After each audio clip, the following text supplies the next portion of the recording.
kulan ay Muqdisho ku yeesheen beesha Cali Siciid ayay kaga hadleen matalaadda kursiga beesha ee golaha shacabka kaas oo tirsigiisu yahay 229 kulanka oo ahaa mid si weyn loo soo agaasimay ayaa waxaa ka qayb galay odayaasha waxgaradka dhalinyarada iyo haweenka beesha Cali Siciid waxgaradkii kulanka ka hadlay ayaa diray baaq xoogan oo ku aadan in wax laga qabto shakhsiyaad ay sheegeen in duulaan ku yihiin kursiga beeshooda marka waxaan halkan saaka isku nimid cabasho iyo inaanu baaq u soo jeedino in ra'iisul wasaaraha federaalka xukuumadda federaalka Soomaaliyeed marka annagu waxaanu in suldaankayga haduu dhintay waxaanu kursigeygii hadii aan cid markii hore nagala tashan aanu garanay inaan hooskeeno suldaanka guud ee habar Yuunus aanu isku dhaqanahay suldaan maxamed suldaan xasan bulbul madaxweynaha xilligiisu dhamaaday ee farmaajana dadkan aad leedahay wixii soo xula waa dad aan xitaa dadka garanaynin ayagu wax xulanaya ayaga wax xulanaya adiga waxba ku xulan maayaan madaxweyne ee iska qabo nimaan magaciisa qori karayna wuxuu ku qabanaya malaha ee iska qabo oo dad wax garanaya oo ku caawiya oo dibad iyo gudaba ka caawiya wax u diro waxaanu ka codsanaynaa kuwan gudidan ee loo saaray doorashooyinka ee aamusan dawladuna way dadbanta iyaguna way aamusan yihiin waxay la aamusan yihiin iyaga og laakiin kolleyba dulmi iyo xaq darro ma shaqaynayso haddaan laga qaban qabiil kasta wuxuu ka cabanayo ee runta ee jira dadka aan wax la gelin aan qoontooda wax qorayn waxba maamuli karin marka kuraasada iyo munaasabadka reeraha loo dhiibo wixii loogu dhiibay dadkii loo dhiibay bay u shaqaynayaan marka madaxweynaha hadii waqtigiisu dhamaaday iyo ra'iisul wasaaraha kulli inta waxaanu leenahay beentu ma shaqaynayso beenay waa run baa timid runta ka hadlaan haday rabaan in ay qarannimada iyo Soomaalinimadu ay sheegayaan ay dhab tahay shirkeenan wuxuu taariyay in madaxda dawladdu ay wax ka qabtaan waliba ra'iisul wasaaraha arrinkeena wax ka qabto ra'iisul wasaare ku-xigeenka iyo xildhibaanka sugulana waxaan leenahay kursigeena ma afduuban kartaan waa in arrinkaa wax laga qabto insha Allah aad baad halkan waxaan iskugu imaanay waa markii saddexaad iyo markii afraad aan anagoo beel ah oo iskugu imaanay cabasho soo joodinay taasoo cabashadaasna iskugu imaanay ay tahay kursiga anagii inaan anaga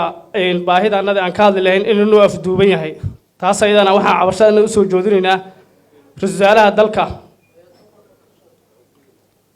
mursal ra'iisul wasaaraha dalka Roble taas ayada waxaan u sheegaynaa Roble in arrinta wax ka qabato kursiga anaga wuxuu afduuban yahay bismillaahir rahmaanir rahiim aniga oo ah murashax xildhibaan Sikriye Nuur Saajin Cabdillaahi oo ku hadlaya dhammaan afka murashaxiinta beesha Cali Siciid ee leh kursiga tirsigiisu yahay 229 waxaan ayidsanahay go'aanka beeshu ay halkan kala wadaagtay warbaahinta iyo baaq ay dirayso waan ayidayaa sidoo kale waxaan ugu baaqayaa walaalkayo Sugulle Cabdillaahi Cismaan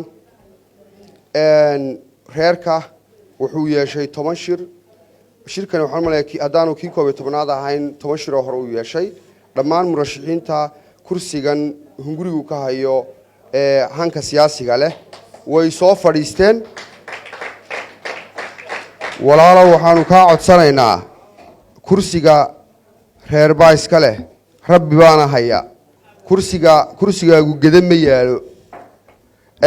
baydhabana ma yaalo kursigaagu halkan buu yaalaa inta halkan fadhidu dhex yaalaa walaalow tolka soo dhex fadhiiso oo la mid noqo murashaxiinta kale reerka kaalayo ergi qaybsina la yeelo waxaan kale oo aan ugu baaqayaa ra'iisul wasaare ku-xigeenka Mahdi Guuleed Khadar inuu tixgeliyo cabashada iyo baaqa beesha oo faragelinta kursiga uu ka daayo iyo afduubka oo marnaba sidoo kale aadan marnaba haba yaraatee waxaan ugu baaqaynaa ra'iisul wasaaraha iyo gudoomiyaha aqalka sare waan u sheegaynaa inaanu mudane Mahdi Guuleed Khadar aanu dhex ka noqon karin arrimaha beesha saadarteed duq baa geel loo tumaay gudoomiye Cabdi Xaashi adaa ah odaygii siyaasiyiinta Somaliland ugu meeqaamka sareeyay ugu da'da weynaa ugu muwaadinsanaa ugu Soomaalisanaa in badan baa beeshu iyadoo aan mid ka maqnay inta halkan joogta badankooda 70% fagaaraha kaaga mudaharaadeen kuguna taageersanaayeen intaad cadaalad raadinaysay maanta adna inaad cadaalad iyo saayid hesho beeshuna inay cadaalad darro ay 10 jeer kaaga soo cabato warbaahinta ku soo mariso socon mayso waxa ballan ah gurigaaga hortiisa inay beeshu soo istaagi doonto kuna mudaharaadi doonto ilaa inta cadaalad helayana aanay ka hor dhaqaaqi doonin waayo cidda lagala xisaabtamaya cidda anagu maanta aanu daba taaganahay ee aanu barbar taagnayn ee cadaaladda markuu ku dhawaaqayay ku qaylinayay mikrofoonku ku sitay ee la sitay waa anaga iyo dhammaan beesho dhan sidoo kale ra'iisul wasaaraha waxaan leeyahay ra'iisul wasaare if iyo aakhiro adiga qaaday mas'uuliyadda iyo doorashooyinka iyo mas'uuliyadda sidii ay cadaalad u heli lahayn murashaxiintu ay ugu sinaan lahaayeen tartan xor ah oo xalaal ah aan cidna loo afduubi lahayn walaalkayna mar kale wuxuu ugu soo celinayaa rubco qarni baad ku fadhiday saaxiib ama walaal reer horkaalay